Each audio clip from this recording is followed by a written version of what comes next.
సమాజం ఎంత ప్రమాదకరంగా మారిందో, రాజకీయం కోసం జగన్ ధర్మాన్ని కూడా ఎలా వాడుకుంటున్నారో చెప్పడానికి ఈ వీడియోలే నిదర్శనం. ప్రతి హిందువు తప్పక చూడాల్సిన నిజాలివి. తిరుపతి లడ్డూలో జంతు కొవ్వు కలవలేదని చెప్పి సుప్రీంకోర్టు సెట్ ఇచ్చిందనమాట, క్లియర్ చీట్. సీఎం గారు చూసారా, వెంకటేశ్వర స్వామి కూడా డేటా వైపే, జగన్ గారి వైపే ఉన్నారు. ఏది ఇప్పుడు చెప్పండి చూద్దాం. కడాన తిరుమల లడ్డూలో నెయ్యికి బదులుగా యానిమల్ ఫ్యాట్ కలిసింది అని ఇప్పుడు చెప్పండి చూద్దాం.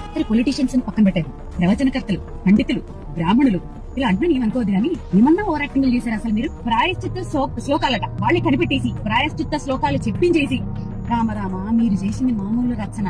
ఈ వీడియోలో కనిపిస్తున్న వ్యక్తులు కేవలం డబ్బు కోసం, రాజకీయ ప్రయోజనాల కోసం అబద్ధాలను ఎంత నమ్మశక్యంగా చెబుతున్నారో గమనించండి. తిరుమల లడ్డూ విషయంలో కల్తీ జరగలేదని, సిట్ నివేదికలో ఏమీ లేదని చంద్రబాబు, పవన్ కళ్యాణ్ భక్తుల మనోభావాలను దెబ్బతీశారంటూ మాట్లాడుతున్నారు. కానీ వాస్తవాలు చూస్తే తిరుమల లడ్డూ పవిత్రతపై జరిగిన దాడిని సుప్రీంకోర్టు నియమించిన సిట్ 600 పేజీల సంచలన నివేదికను ఇచ్చింది. 2021 నుంచి 24 మధ్య కాలంలో దాదాపు 250 కోట్ల విలువైన 68 లక్షల కిలోల కల్తీ నెయ్యి సరఫరా అయిందని, దీనితో 20 కోట్ల లడ్డూలు తయారు చేశారని సిట్ నిర్ధారించింది. పామాయిల్ వంటి చౌకబారు నూనెలకు తోడు ల్యాబ్ పరీక్షలో పట్టుబడకుండా ఉండేందుకు beta carotene, acetic acid Easter వంటి ప్రమాదకర రసాయనాలను వాడి భక్తుల ప్రాణాలతో, నమ్మకంతో చెలగాటమాడారు అని తేల్చింది. ఈ కుంభకోణంలో మొత్తం 36 మందిని నిందితులుగా చేర్చారు. ఇందులో టీటీడీ మాజీ చైర్మన్లు, జగన్ బాబాయిలు, వైవి సుబ్బారెడ్డి, భూమన కరుణాకర్ రెడ్డి పిఏలు ఉన్నారంటే దీని వెనక ఎవరున్నారనేది స్పష్టంగా అర్థమవుతోంది. అధికారులు కూడా నిందితులతో కుమ్మక్కై నాణ్యత లేని నెయ్యికి అనుకూలంగా తప్పుడు నివేదికలు ఇచ్చి కాంట్రాక్టులు కట్టబెట్టారని సిట్ స్పష్టం చేసింది. రాజకీయ అండదండలతోనే ప్రపంచ ప్రసిద్ధి చెందిన శ్రీవారి లడ్డూకు ఇంతటి అపచారం జరిగిందని నివేదికలోని అంశాలు వేలెత్తి చూపుతున్నాయి.